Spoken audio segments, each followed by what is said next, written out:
ముసుగు తొలగింది, ఒక్కొక్క లొసుగు బయటపడుతోంది. ఇటీవల అల్లూరి సీతారామరాజు జిల్లా పాడేరులో భరోసా పార్టీ అధ్యక్షుడు పాస్టర్ డాక్టర్ ధారా అభినయ్ దర్శన్పై జరిగిన దాడి కేసులో పోలీసులు ఊహించని నిజాలు బయటపెట్టారు. సోషల్ మీడియాలో విపరీతంగా వైరల్ అవ్వాలనే ఏకైక ఉద్దేశంతో అతనే ప్లాన్ చేసి తనపై దాడి చేయించుకున్నట్లు పోలీసుల విచారణలో తేలింది. ప్రజలను పోలీసులను వెర్రివారని చేద్దామని చూసిన ఈ కిలాడి అభినయ్ దర్శన్ అసలు భాగోతంపై మెగా9 టీవీ స్పెషల్ స్టోరీ.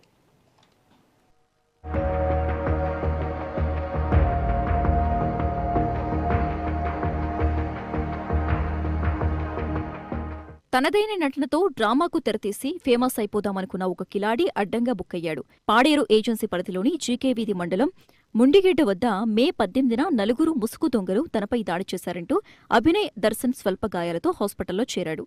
ప్రభుత్వంపై బురద చల్లటానికి ఈ నాటకానికి తెరలేపాడు. అయితే పోలీసులు తనదైన శైలిలో దర్యాప్తు చేయడంతో ఇది అతనే స్వయంగా చేయించుకున్న సెల్ఫ్ అటాక్ డ్రామా అని తేలిపోయింది. ఈ క్రమంలోనే ఇతని పాత క్రిమినల్ హిస్టరీ మొత్తం ఇప్పుడు బయటపడింది.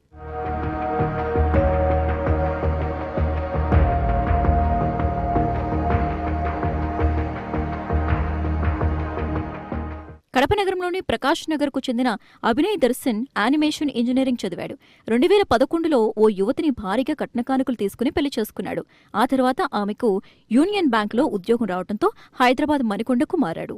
తనకు సినిమాలో అవకాశాలు వస్తాయంటూ భార్యను నమ్మించి ఆమె పేరు మీద భారీగా అప్పులు చేయించాడు. భార్యకు తెలియకుండా ఆ డబ్బునంతా హైదరాబాద్లో తన వ్యక్తిగత విలాసాల కోసం విచ్చలవిడిగా ఖర్చు చేస్తూ ఆమెను అప్పుల ఊపిలోకి నెట్టేశాడు.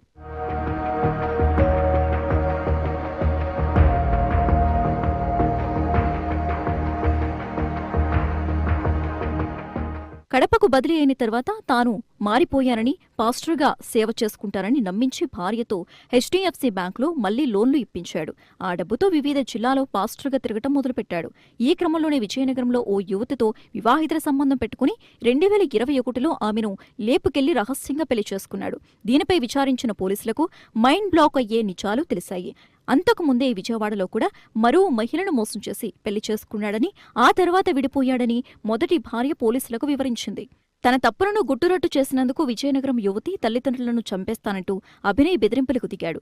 వారి ఇంటికెళ్లి గొడవ చేయడంతో విజయనగరం 1 టౌన్ పోలీసులు ఇతనిపై సెక్షన్ 506, 509 ఐపీసీ కింద క్రిమినల్ కేసు నమోదు చేశారు. ఇటు కడపలోను మొదటి భార్య ఫిర్యాదుతో చిన్నచౌక పోలీస్ స్టేషన్లో ఇతనిపై, ఇతని కుటుంబ సభ్యులపై సెక్షన్ 498A, 494 ఐపీసీతో పాటు వరకట్న నిషేధ చట్టం కింద కేసులు నమోదయ్యాయి. ఈ కేసులు ప్రస్తుతం కోర్టు పరిధిలో విచారణలో ఉన్నాయి.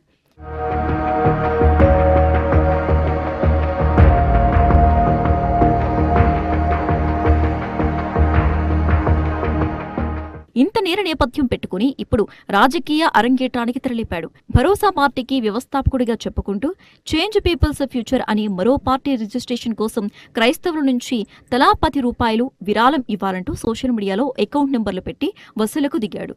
అభినయ్ మహారాష్ట్ర అనే పేరుతో సోషల్ మీడియాలో ప్రభుత్వాలకు వ్యతిరేకంగా వీడియోలు పెడుతూ హడావిడి చేశాడు. ఆ పబ్లిసిటీ పిచ్చితోనే చివరకు తనపై తానే దాడి చేయించుకుని అడ్డంగా దొరికిపోయాడు. పాస్టర్ వృత్తిని, సామాజిక సేవను అడ్డం పెట్టుకుని పెళ్లిళ్ల పేరుతో మహిళలను మోసం చేస్తూ విరాళాల పేరిట దందాలు చేస్తున్న ఈ కిలాడి పాస్టర్ భాగోతం దాడి డ్రామాతో పూర్తిగా బట్టబయలైంది. కేవలం వ్యక్తిగత ప్రచారం కోసమేనా, లేక రాష్ట్రంలో అనవసర రాద్ధాంతం సృష్టించి ప్రభుత్వ ప్రతిష్టతను దెబ్బతీసేందుకు దీని వెనుక ఏదైనా రాజకీయ శక్తుల కుట్ర ఉందా అనే కోణంలో పోలీసులు లోతైన దర్యాప్తు చేస్తున్నారు. అసలు నిజాలు బయటపడాలంటే కొద్ది రోజులు వెయిట్ చేయాల్సిందే.